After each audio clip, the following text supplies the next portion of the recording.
Over and over again, we hear that Sussex County is a wonderful place for bringing up children, and for many families that may be true. However, some children go home to a house that has secrets. The secrets may be drug and alcohol investment on behalf of the caretaker, who usually look after their drug and alcohol addiction before their children's needs are met, and that includes medical needs. Some children find that their houses have domestic violence, domestic abuse, and they are constantly walking on eggshells and filled with anxiety. Some children face physical abuse in their homes, which may leave bruises or marks, and is often accompanied by insults.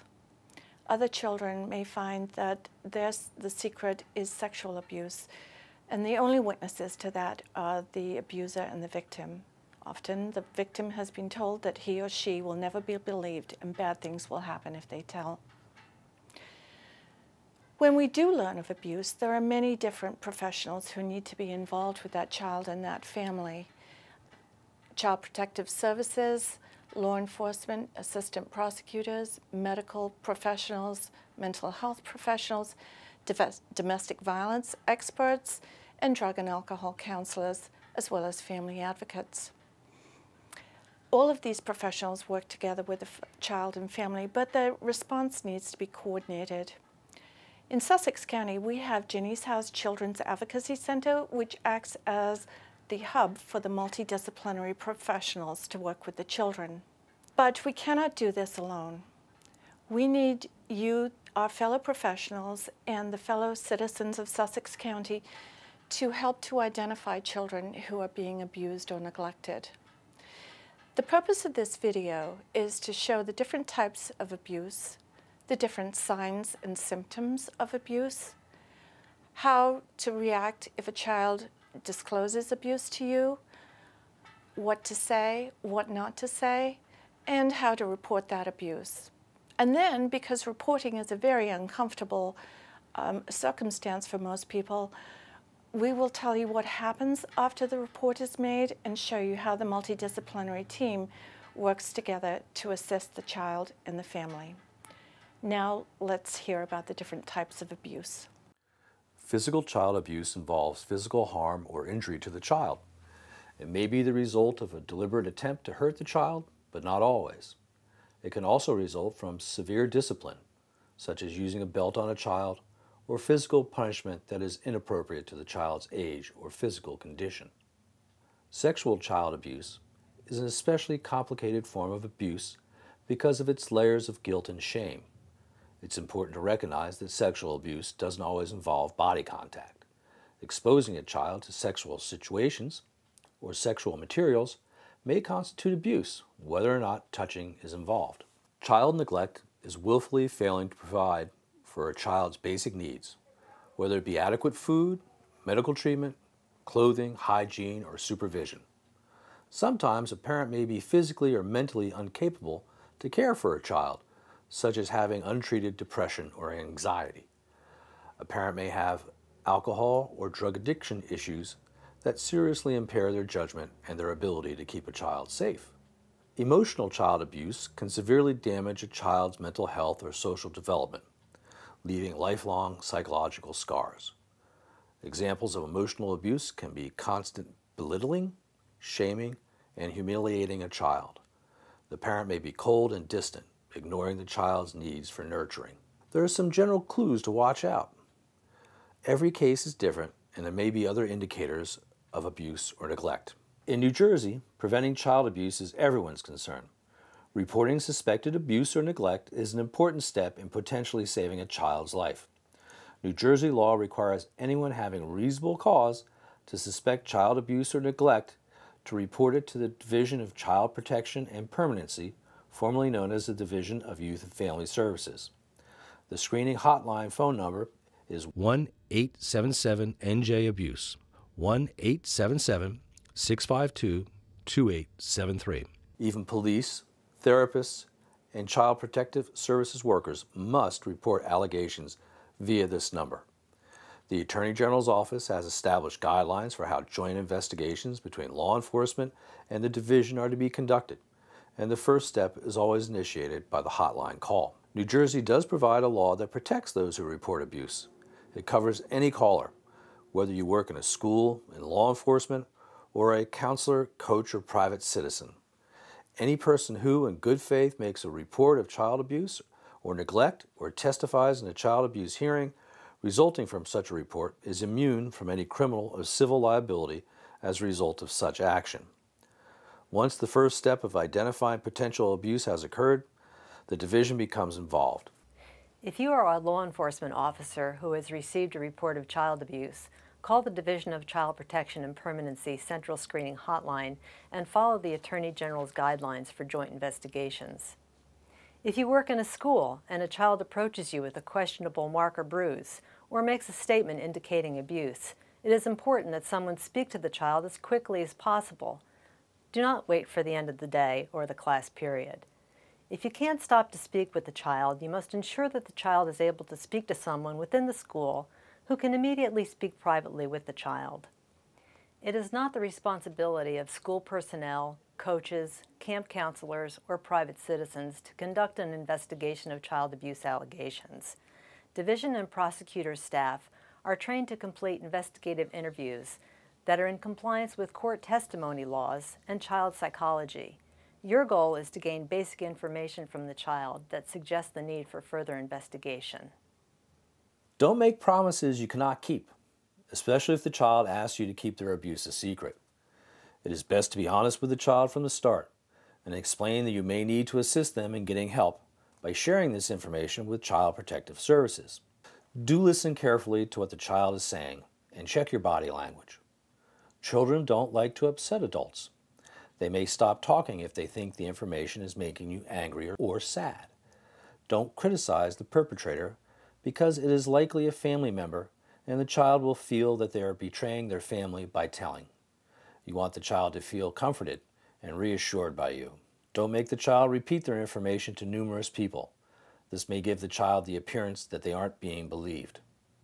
Once you have made a determination that you need to call the Division of Child Protection and Permanency Hotline, have the following information available: child's name and date of birth, sibling's name and date of birth, parents' names, home address and emergency phone numbers, what time the child leaves school for the day, description of the information shared by the child, including exact words used, description of any marks, bruises, or injuries. If you don't have access to all the information, don't let that delay you or stop you from making a timely referral. The division has the authority to interview children at their school without the parent's prior knowledge or consent. Don't contact the parent to report making a referral without first discussing it with the division. A representative of the referring agency should be available to provide comfort to the child, but should not conduct the interview. If the alleged victim has siblings, the division's forensic investigator may also interview them separately. In addition to the initial interview, the division's investigator will complete a comprehensive investigation of the allegations. School teachers and agency administrators can expect to be asked for background information about their knowledge of and history with the family. At the end of the investigation process, the division will determine if the allegations are substantiated or unfounded. If a family requires continuing protective services, the case will be transferred to a permanency worker within the division who will work with the family to determine what types of services can be of benefit. The permanency worker will keep in contact with the school or other referring agency to review the child's progress as services are being provided. The division will either provide or assist the family in gaining access to appropriate services such as addiction and mental health services, parenting skills, and household and financial management. If the division has reason to believe a crime may have been committed against the child, such as sexual abuse or physical abuse, the division will immediately contact the Major Crimes Sex Abuse Unit of the Sussex County Prosecutor's Office. One of the roles of the Major Crimes Unit is to investigate and prosecute cases of child abuse in Sussex County. Ultimately, it is the county prosecutor who determines whether or not charges will be filed. Child abuse cases can be difficult to prove, and many factors are considered. Statements made by the child victim, the suspect, or other witnesses, the age and maturity of the child's ability to testify, and the presence of medical evidence are all factors that are weighed. Once child abuse is reported, specially trained law enforcement officers work in conjunction with Child Protective Services to conduct an investigation that will include interviewing children, non-offending parents, suspects, and other witnesses. All available evidence is gathered to make the strongest case possible. Many child interviews take place here at Ginnie's house to give the victim a sense of safety and security, and to avoid having the child tell their story multiple times. In certain cases, videotapes are made of interviews. These tapes may be helpful in the prosecution, but do not guarantee a child may not have to one day testify. Victims and their families should not be promised that they will never have to appear in court. While many cases are resolved without testimony from the child, it is possible a court appearance may be necessary. If a child's testimony is absolutely needed, our team of professionals will work together to prepare the child for the experience. Throughout the prosecution, victim advocates from the prosecutor's office are available to assist victims understand their rights within the legal system, act as a liaison between the victim and the court, and prepare them for every step of the case. It is critical to report any allegations of child sexual or physical abuse as soon as possible. In child cases, vital evidence can be gone within hours. When a child is physically harmed, their well-being is of utmost importance, and medical treatment must be given priority. Here at Ginnie's house, the medical staff is specially trained to recognize abuse and conduct examinations. We help the prosecution by documenting any obvious signs of abuse. Although examinations may not always indicate abuse has taken place, a child needs to be reassured that they're okay and have the ability to ask questions.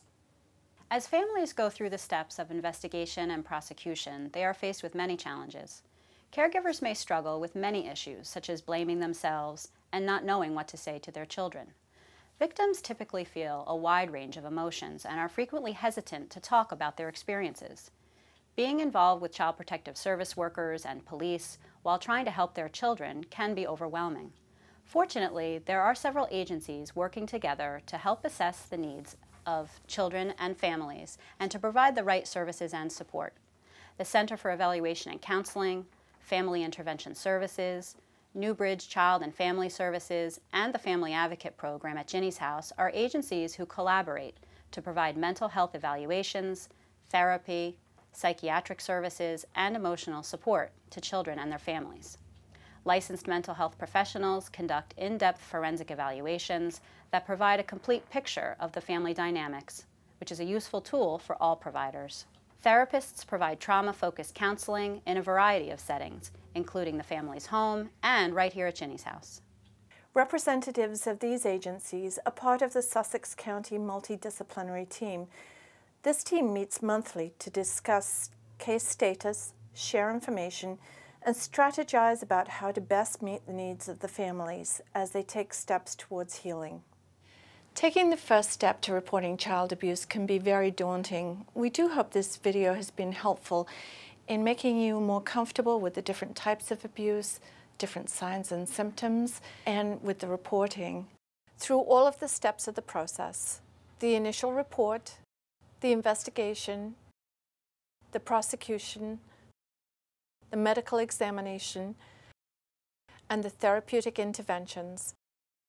Professionals of the multidisciplinary team here at Ginnie's House provide a coordinated response to child abuse. Thank you for being part of our team and helping to protect our children.